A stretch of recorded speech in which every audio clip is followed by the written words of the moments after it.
Midnight in the Strait of Hormuz.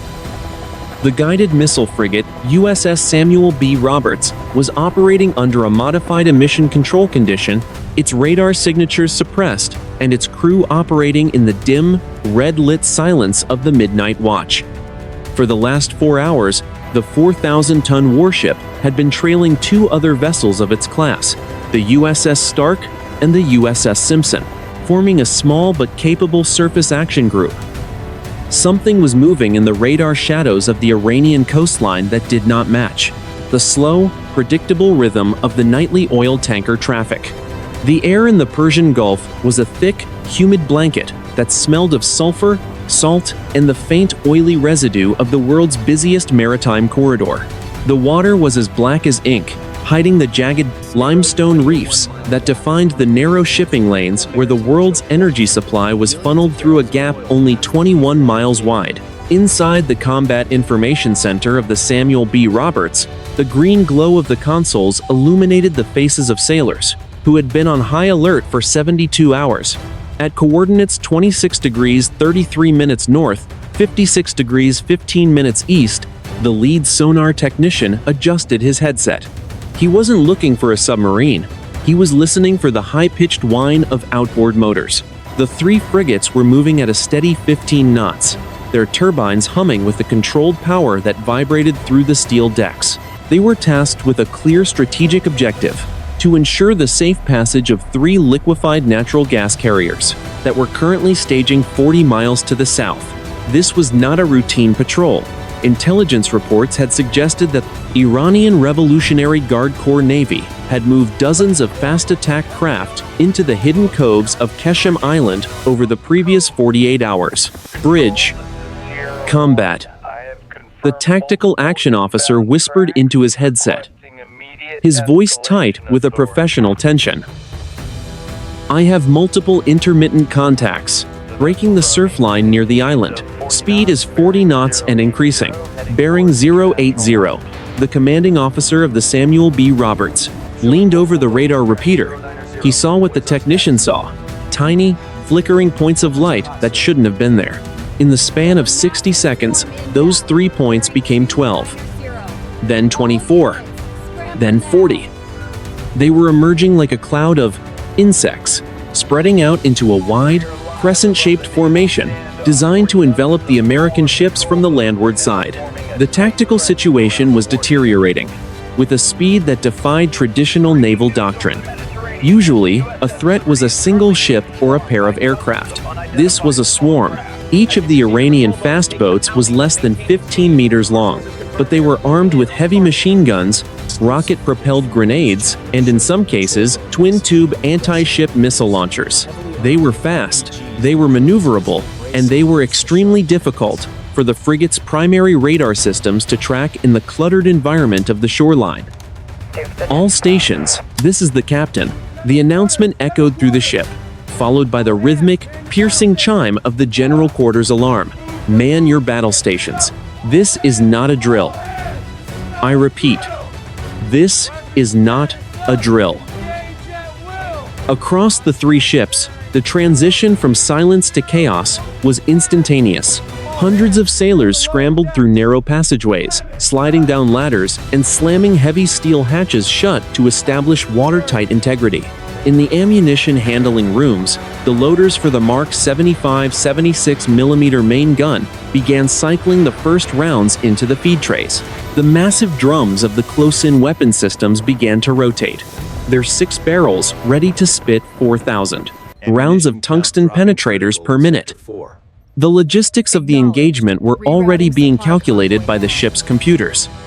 Between the Dodd 3 frigates, they held a combined total of 240 rounds of 76mm ammunition and exactly 3,000 rounds for each of the close-in weapon systems. Against 40 fast boats, the math was punishing. If they did not achieve a high hit-to-kill ratio in the first 5 minutes, they would be Winchester out of ammunition, while still surrounded by an enemy that could be resupplied from the shore in less than an hour. The USS Simpson, positioned 3 miles to the W time north, was the first to report a definitive weapon lock from the shore. The Iranian shore-based batteries were illuminating the American ships with fire control radar. The air, previously still and heavy, was suddenly torn apart by the sound of the Simpson's chaff launchers firing. 6 canisters shot into the air, exploding in a cloud of aluminum foil strips designed to trick the incoming missiles. "We have inbound signatures," the radio op yelled over the rising din of the engines. Multiple sea skimmers launched from the coast. Time to impact, 60 seconds. The 3 frigates began to turn in unison, their hulls heeling over as they increased speed to 30 knots. The wake behind the Samuel B. Roberts turned into a churning white scar on the black water. The hunt was over.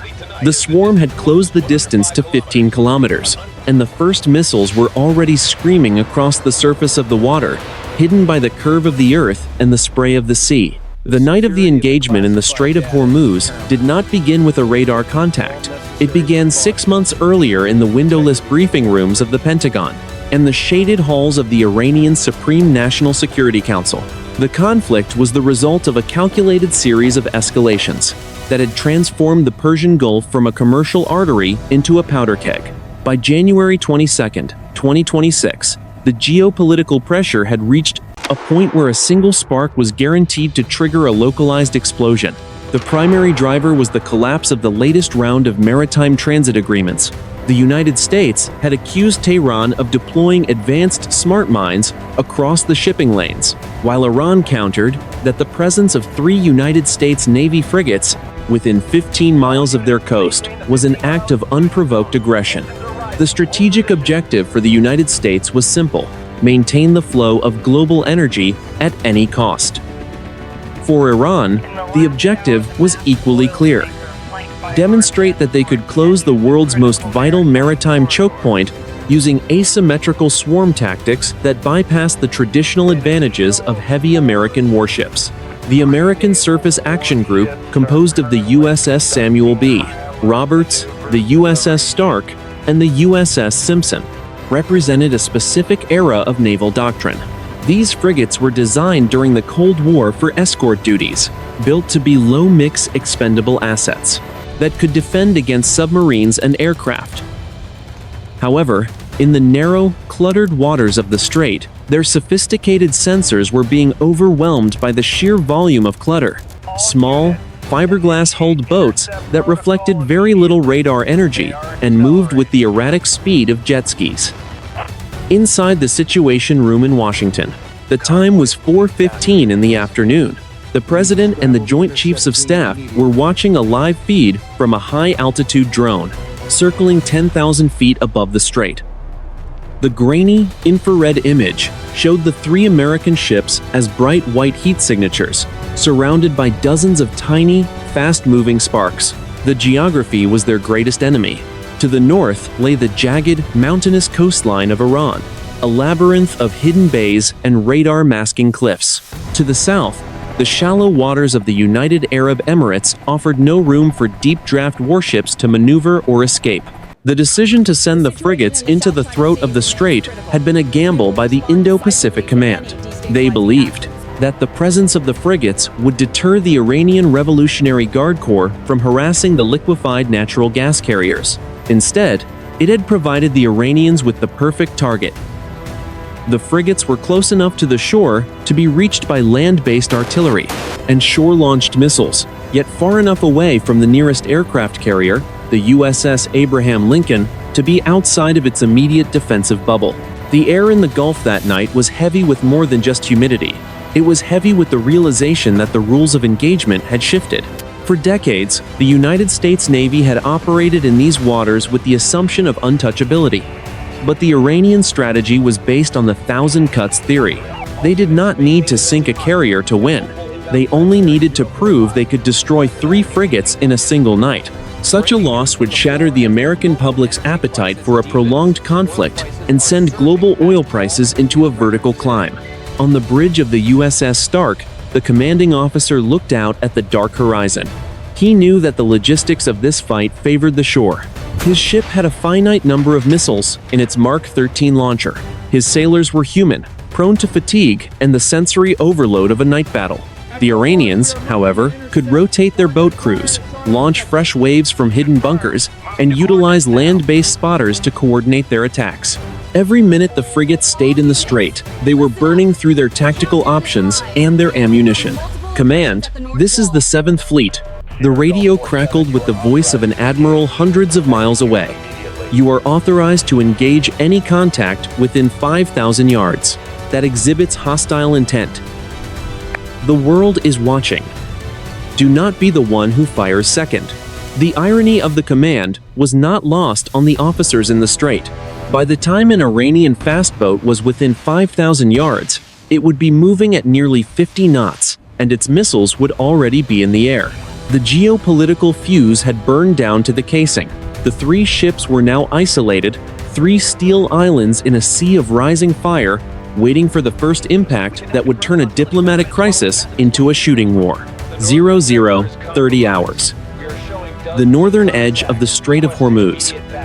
The radar screens on the USS Simpson were completely saturated, as 42 Iranian fast attack craft broke cover from the limestone cliffs of Keshim Island and accelerated into the open shipping lanes. The sea, which had been a mirror of black glass only minutes before, was suddenly torn apart by the white, churning wakes of dozens of high-speed vessels approaching from multiple bearings.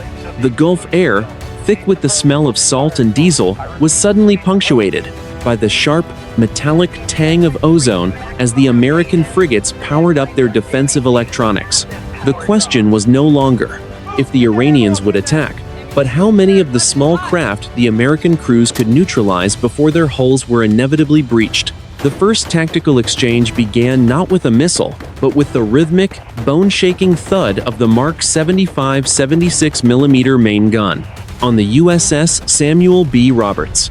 The automated turret tracked a cluster of 3 targets closing from the northeast, its barrel spitting fire at a rate of 80 rounds per minute into the darkness.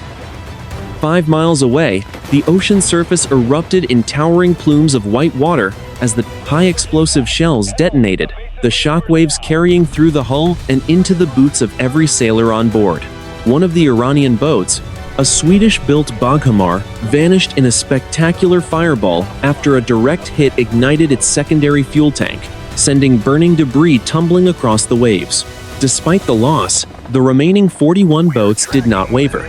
They split into 3 distinct groups to execute a classic pincer maneuver designed to overwhelm the frigate's single-channel fire control systems. On the decks of the American ships, the gunnery teams at the M250 caliber machine gun mounts began to open fire, their tracers carving long, glowing arcs of red light through the humid night air. The sound was a deafening, continuous roar that drowned out the wind, a chaotic symphony of heavy-caliber fire, and the high-pitched scream of the frigate's gas turbine engines. The Iranian crews were disciplined, using the hit-and-run tactics they had practiced for decades, zigzagging at 45 knots to make themselves nearly impossible targets for the heavier American weapons. They began launching unguided 12-barrel rocket volleys, the sky filling with hundreds of small, unguided projectiles that hissed through the air like a swarm of angry hornets. While many fell short, splashing harmlessly into the sea, sheer volume of fire was intended to force the American sailors to take cover and disrupt their aim. On the bridge of the USS Stark, the commanding officer watched through night vision optics as the first wave of suicide drones appeared on the horizon, their low-profile wings barely skimming the tops of the swells. These were the Ababil 3 loitering munitions, each carrying a 40-kilogram warhead designed to strike the soft, unarmored upper works of the frigates where the sensitive radar and communication antennas were located. The logistics of the defense were becoming critical. The Stark had already expended 30% of its 76mm ammunition in just 12 minutes of active engagement. Combat, bridge. We have multiple small-profile air contacts at bearing 300, altitude 50 feet, the lookout shouted, his voice cracking under the strain of the rapid-fire reports. They are not responding to chaff. They are visually guided and closing at 200 knots. The 3 frigates tighten their formation, moving into time. a line-ahead configuration to maximize the overlapping fields of fire from their aft-mounted close-in weapon systems. This was the moment the crews had feared. The transition from a long-range gunnery duel to a desperate, close-quarters scramble for survival against an enemy that valued saturation over precision. The water between the ships was now a chaotic mess of tracers, rocket exhaust, and the rising black smoke from the first casualties of the night. "Hold your fire until they are within 3,000 yards, the tactical action officer commanded, his eyes fixed on the closing digital dots on his screen. "We cannot afford to waste a single drum of 20mm ammunition on targets we haven't confirmed as a terminal threat." The air was suddenly filled with the distinctive, chainsaw-like growl of the phalanx close-in weapon system on the USS Simpson as it locked onto the first incoming drone. The 6-barrel Gatling gun unleashed a torrent of tungsten rounds, the muzzle flash illuminating the entire starboard side of the ship in a flickering, ghostly light. The drone disintegrated in mid-air, its fragments pepper-potting the sea. But behind it were 6 more, and behind those, the first of the heavy anti-ship missiles were finally clearing their shore-based launch rails. 00:45 hours. The center of the Strait of Hormuz, the USS Samuel B. Roberts, the USS Stark, and the USS Simpson had closed their interval to less than 1,000 yards, creating a concentrated box of defensive fire. The tactical situation had evolved from a simple engagement into a frantic 360-degree struggle for air and sea space. The air surrounding the ships was now a toxic fog of gray cordite smoke, the smell of burnt electrical wiring, and the pervasive, heavy scent of diesel fuel from the churning engines. The unanswered question was how long the frigate's sensors could differentiate between the hundreds of incoming projectiles and the thermal noise of the battle itself. Inside the hulls of the American ships, the heat was rising as the air conditioning system struggled to compensate for the massive power draw of the AN/SPY-6 radars and the constant cycling of the weapon systems. Every sailor was drenched in sweat, their movements fueled by adrenaline and the mechanical repetition of their training. The logistics of the defense were reaching a breaking point. On the USS Simpson, the gunners' mates were already manual loading 76mm shells into the feed system, their hands slick with grease and perspiration as they worked in the rhythmic, metal-on-metal clang of the magazine room. The Iranian swarm had changed its geometry, moving from a crescent to a series of high-speed circles that surrounded the American group. This carousel tactic was designed to keep the American fire control radars constantly rotating, preventing them from maintaining a steady lock on any single target for more than a few seconds. From the center of these circles, the fast boats launched a secondary wave of C-704 anti-ship missiles. These were small, agile weapons that flew just 5 meters above the waves, their radar seekers specifically tuned to find the largest metallic signatures in the water. Vampire, bearing 095, the electronic warfare technician on the Stark screamed. Multiple sea skimmers, 4 missiles in the first volley. Countermeasures, now. The USS Stark responded with its Mark 36 SRBOC launchers, firing super-rapid bloom-off-board chaff into the night. The canisters exploded 300 yards from the ship, creating a wall of metallic glitter that bloomed like a massive, silver flower in the infrared spectrum. One of the incoming missiles bit on the decoy, veering sharply to the left and slamming into the water, with a violent, white-hot explosion that sent a column of brine 200 feet into the air. But the other 3 missiles ignored the chaff, their internal logic processors recognizing the heat signatures of the frigate's gas turbine exhausts. The defensive geometry required the 3 ships to act as a single organism. The Samuel B. Roberts turned its port side toward the threat to bring its M250 caliber machine guns to bear, while the Simpson maneuvered to provide a clear line of sight for its aft-mounted phalanx close-in weapon system. The coordination was a masterpiece of professional seamanship. The 3 vessels dancing at 30 knots in a space no larger than a few city blocks, their wakes crossing and recrossing in a white, tangled mess of foam and spray. The sound was a relentless, overlapping wall of noise.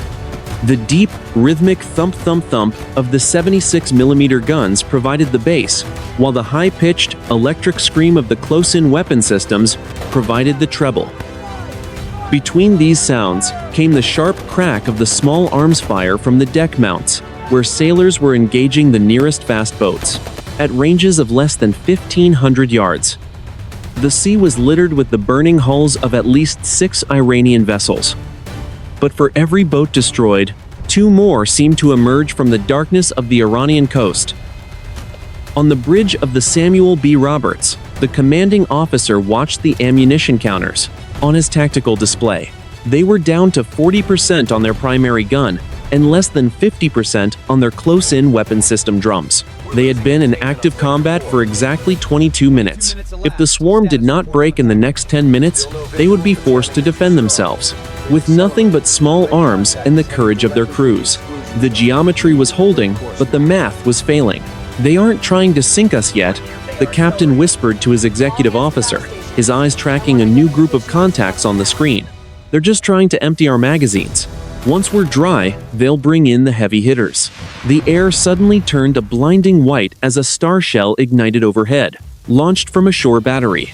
It hung in the sky, a cruel, artificial sun that stripped away the cover of darkness. In that moment of clarity, the crews could see the true scale of the threat. At least 20 more boats were accelerating from the north, and behind them, the silhouettes of larger, missile-armed corvettes were finally beginning to move. The geometry was about to be tested to its absolute limit, 0-100 hours. The western quadrant of the Surface Action Group, the USS Samuel B. Roberts, was executing a hard turn to starboard when the defensive geometry finally buckled under the weight of the third Iranian wave. The air was no longer just humid, it was a pressurized chamber of heat, screaming metal, and the acrid, choking stench of thousands of rounds of spent propellant. The coordination between the 3 frigates, which had been flawless for nearly an hour, was shattered by a single, high-speed collision that redefined the stakes of the night. The hull of the Samuel B. Roberts groaned as the 4,000-ton ship pushed, its turbines to the red line, its wake a white scar against the burning horizon.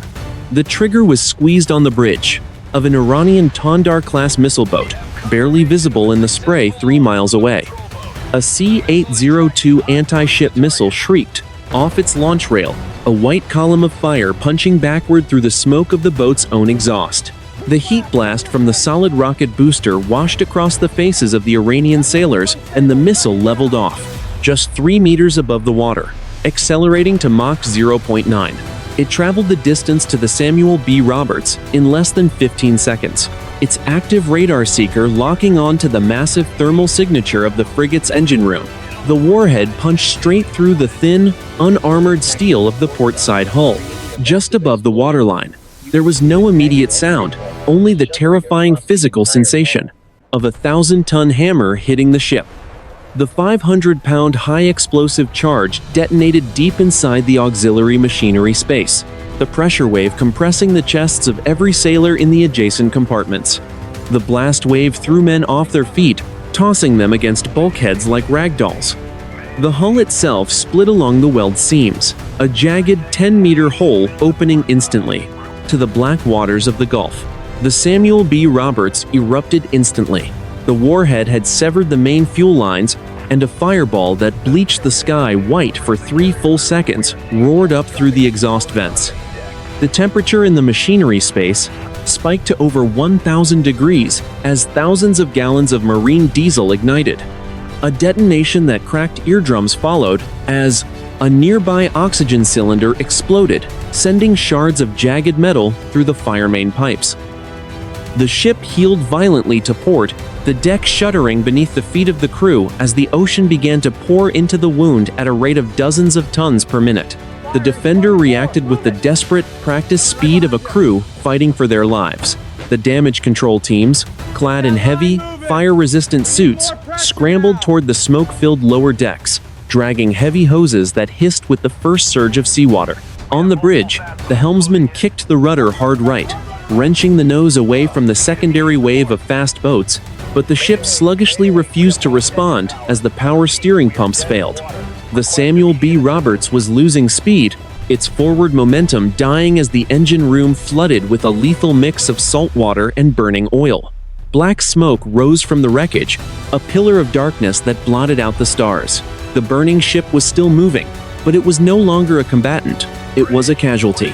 The radio channels of the Surface Action Group went silent for exactly 3 seconds, then erupted in overlapping voices, each one louder than the last, as the USS Stark and the USS Simpson realized their sister ship was foundering. The first rupture had been achieved, and the Iranian swarm, sensing the kill, began to bank their boats toward the crippled vessel for a final, finishing strike. 01:15 hours. The wounded heart of the Surface Action Group. The USS Samuel B. Roberts was dead in the water, a drifting island of steel that was rapidly losing its battle with the sea. The air inside the ship was no longer breathable. It was a thick, black soup of vaporized fuel and the chemical bite of halon gas released by the automatic fire suppression systems. The logistical challenge of keeping the ship afloat and the remaining 2 frigates in the fight had become a race against the clock and the dwindling supplies of the fleet. Every decision made in the next 10 minutes would be measured in the lives of the 800 sailors still trapped in the kill zone.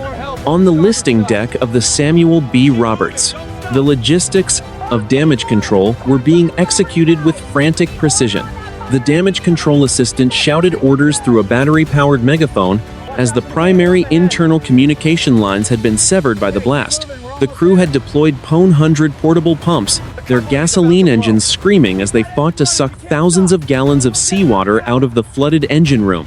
The smell of burning oil and ozone was so thick it coated the back of the sailors' throats, a constant reminder of the inferno raging beneath their boots. The USS Stark and the USS Simpson had to maintain a perimeter around their crippled sister, a task that required a staggering expenditure of resources. The 2 remaining frigates were firing their 76mm guns every 4 seconds to keep the Iranian boats at bay. The logistics of the ammunition supply were now critical. On the Stark, the gunnery officer reported that the ready service magazine was down to its final 15 rounds. To resupply, the crew had to manually hoist 70-pound shells from the deep magazines, a grueling physical process that was slowing the rate of fire just as the enemy was pressing the attack. Between the ships, a desperate transfer of medical supplies was initiated. The Samuel B. Roberts had dozens of casualties, men with flash burns, shrapnel wounds, and smoke inhalation, and their primary sickbay was currently inaccessible due to flooding. The USS Simpson launched its MH-60 Sierra helicopter, the aircraft hovering just feet above the heaving deck of the Roberts, to lower medical crates and extra breathing canisters. The pilot struggled against the updrafts of heat rising from the burning hull, the salt spray from the rotors mixing with the black smoke, to create a blinding gray vortex. Bridge. Combat. We are down to 30% on the phalanx drums, the tactical officer on the Simpson reported. If we don't get a break in the waves, we will be forced to use small arms to defend the Roberts port side. The fuel logistics were also reaching a point of no return. The Samuel B. Roberts had lost over 40% of its fuel in the explosion and the subsequent leak. Even if the fire was extinguished, the ship no longer had the propulsion to clear the strait. The USS Stark began preparing for an emergency towing operation, an incredibly dangerous maneuver to perform under fire. The tow line, a 5-inch thick nylon hawser, was dragged onto the fantail by 20 sailors, their muscles straining as they prepared to tether themselves to 40,000 tons of dead weight. The sensory environment was one of total overload. The constant thud, thud, thud of the pumps, the scream of the helicopter rotors, the roar of the fires, and the intermittent explosions of the defensive guns created a wall of sound that made thought nearly impossible. The light from the fires on the water, where 3 Iranian boats were still burning, cast long, flickering shadows that danced across the hulls of the American ships. It was a scene of industrial-scale survival, where the only thing keeping The group from total destruction was the disciplined, mechanical execution of 1,000 small tasks. We need more shoring. The bulkhead in the auxiliary space is buckling, the chief engineer yelled into his radio. If that wall goes, the whole ship goes under in 3 minutes. The logistics of survival had become a matter of inches and seconds. Every piece of wood used for shoring, every gallon of foam sprayed on the fire, and every round of ammunition fired to keep the swarm at a distance was a finite resource being bled away. The 3 frigates were no longer a strike team. They were a collective organism trying to stop itself from hemorrhaging to death in the middle of a dark and hostile sea. 01:35 hours. The western shipping lane of the Strait of Hormuz. The USS Stark and the USS Simpson were now physically tethered to the crippled Samuel B. Roberts, their speed reduced to a crawl of 5 knots as they struggled to drag the flooded vessel toward safer waters. The defensive geometry that had protected them for 90 minutes had been sacrificed for the sake of the tow, turning the 2 healthy frigates into static, vulnerable targets for the second Iranian wave. The air was no longer just filled with smoke. It was heavy, with the ozone of electrical fires and the absolute dead silence of the Samuel B. Roberts internal power grid. The question was no longer how many boats they could sink, but which ship would be the next to take a killing blow. The trigger was squeezed simultaneously on 3 shore-based launchers hidden in the coastal bunkers of Larak Island. 3-rod anti-ship missiles shrieked off their rails, a white column of fire punching backward through the camouflage netting. The heat blast from the launches scorched the surrounding rock, and the missiles leveled off at 10 meters. Their solid rocket boosters accelerating them to 500 miles per hour. They approached the static American formation from the blind spot created by the smoke of the burning Samuel B. Roberts, their radar seekers locking on to the massive, conjoined thermal signature of the 3 ships. The first warhead punched straight through the forward superstructure of the USS Stark, detonating in the bridge and the Combat Information Center. There was no time for a scream. The 1,200-pound high-explosive charge blew the entire command deck apart, sending shards of aluminum and glass flying 300 yards into the sea. The ship's primary radar mast snapped like a toothpick, falling across the deck and crushing the forward 76mm gun mount. The hull itself shuddered as secondary explosions from the internal ammunition lockers began to rip through the forward compartments, sending a fireball 5 stories high into the night sky. The USS Simpson reacted with the desperate, panicked intensity of the last ship standing. The captain ordered the tow line to the Samuel B. Roberts to be severed, but the release mechanism jammed under the tension.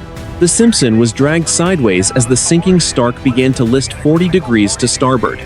The sea between the ships turned into a churning whirlpool of fire and blood as sailors began jumping from the Stark's burning deck. The Simpson's close-in weapon system screamed in a final, continuous burst, its 6 barrels glowing cherry red as it attempted to track a second incoming missile that was already less than 2,000 yards away.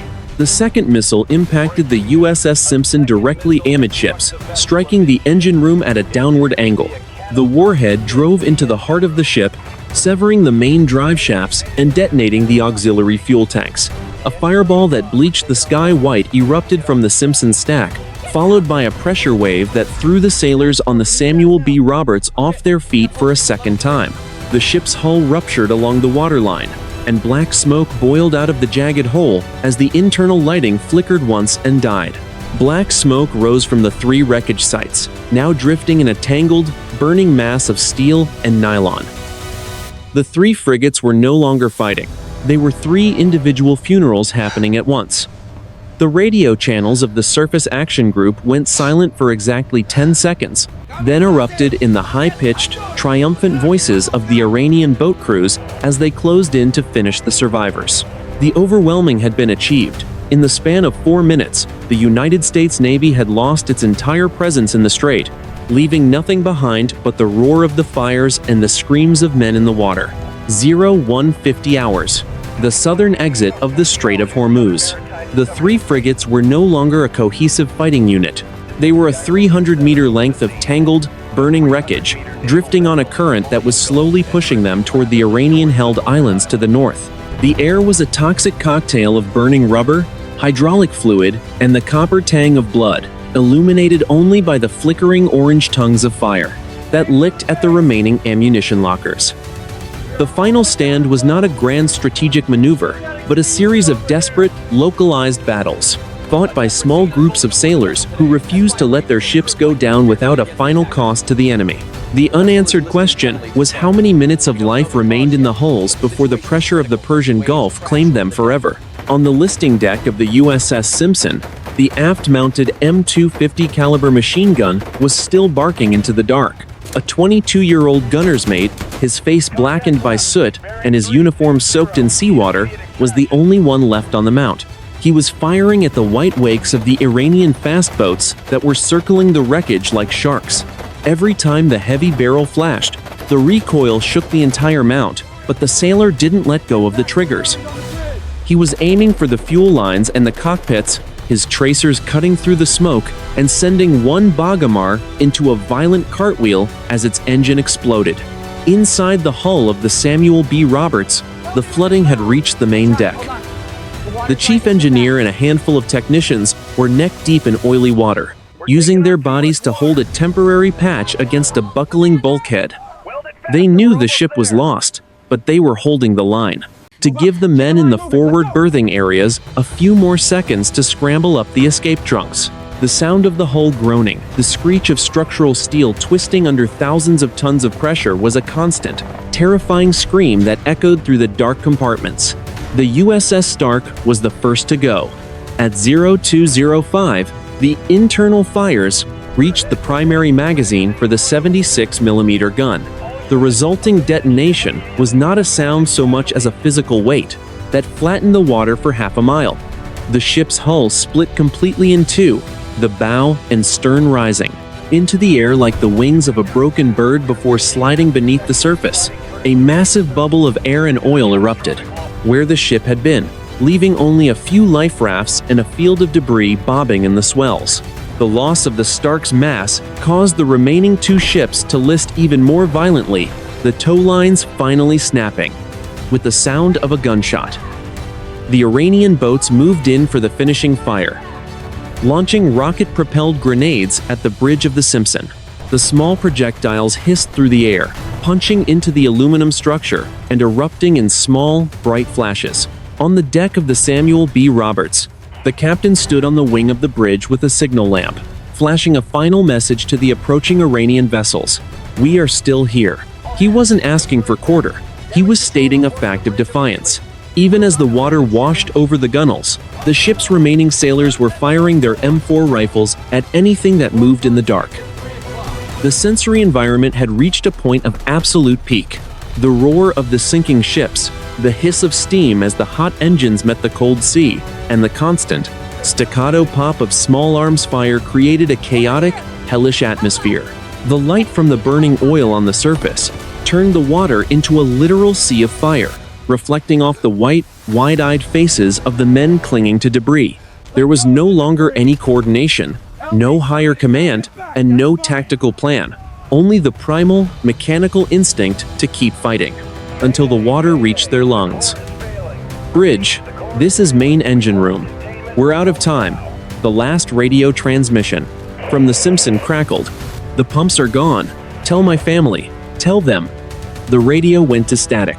At 0215, the USS Simpson followed the Stark, its stern rising high into the air, the propellers still spinning slowly in the moonlight, before the ship plunged vertically into the abyss. Only the Samuel B. Roberts remained, a low-slung silhouette of smoke and flame, slowly settling into the water. The final stand was over. The surface action group had been annihilated, and as the last echoes of gunfire died away, the only sound left was the lapping of waves against the empty life rafts, and the distant, rhythmic hum of the Iranian boats retreating toward the shore. 0600 hours. The morning of January 23, 2026. The sun rose over the Strait of Hormuz, casting a long, pale light across a sea that was no longer black, but a bruised shade of purple and orange, from the thousands of gallons of unburned marine diesel floating on the surface. The three frigates, the USS Samuel B. Roberts, the USS Stark, and the USS Simpson were gone, their hulls resting in the silent, silt-covered darkness of the seafloor, 80 meters below the shipping lanes. The air was deceptively still, the humid heat of the Gulf returning to mask the acrid smell of the night's violence, but the geopolitical landscape had been permanently altered by the loss of nearly 800 American sailors. The strategic objective of the Iranian swarm had been achieved. The Strait was closed, and the myth of American naval invulnerability in littoral waters had been shattered in less than 6 hours. The immediate reaction in Washington was a mixture of shock and cold, calculated fury. By 8 in the morning, the Pentagon had transitioned to a full wartime footing. The DEFCON level upgraded, as carrier strike groups in the Mediterranean and the Pacific were ordered to hightail toward the Middle East. The logistics of the region were in total collapse. Global oil prices had spiked by 40% in 4 hours, and the 3 liquefied natural gas carriers that the frigates were meant to protect were now sitting idle, their crews terrified and their cargo a potential multi-billion-dollar liability. In Tehran, the mood was one of cautious triumph. The Iranian Revolutionary Guard Corps released high-definition drone footage of the sinking ships, a propaganda victory that played on continuous loops across the globe. However, the victory came with a silent, heavy realization. They had triggered a superpower response that could not be de-escalated with diplomacy. The logistics of their own defense were now the priority, as they moved their remaining fast boats into deep underground bunkers and readied their long-range ballistic missile batteries for the inevitable American retaliatory strike. The tactical analysis of the Hormuz breach began before the first survivors were even plucked from the water by Omani Coast Guard vessels. The United States Navy realized that the low-mix frigate doctrine was obsolete. In the face of modern, high-intensity swarm tactics, the logistics of ammunition capacity and the vulnerability of unarmored superstructures were now the primary focus of every naval architect in the world. The engagement had proven that 40 cheap boats and 6 shore-based missiles could negate $1 billion of naval technology if the geography was tight enough and the enemy was committed enough to die. By the 48-hour mark, the Retribution Task Force, centered around the aircraft carriers USS Abraham Lincoln and the USS Gerald R. Ford, had reached the mouth of the Gulf. They did not enter the Strait. Instead, they began a systematic, long-range bombardment of the Iranian coastal infrastructure, using Tomahawk cruise missiles to dismantle the very bunkers from which the swarm had emerged. The war had entered a new phase, a phase of attrition and industrial-scale destruction that the 3 frigates had died trying to prevent. The sea at coordinates 26 degrees 33 minutes north was finally quiet. A few charred life vests and a single, oil-slicked American flag were all that remained on the surface to mark the spot where 3 crews had made their final stand. The logistics of the war would continue, the numbers of ships and missiles would climb, and the maps in the Situation Room would be redrawn with new lines of fire. But for the families of the 800, the war had already ended in the dark, screaming heat of a January night.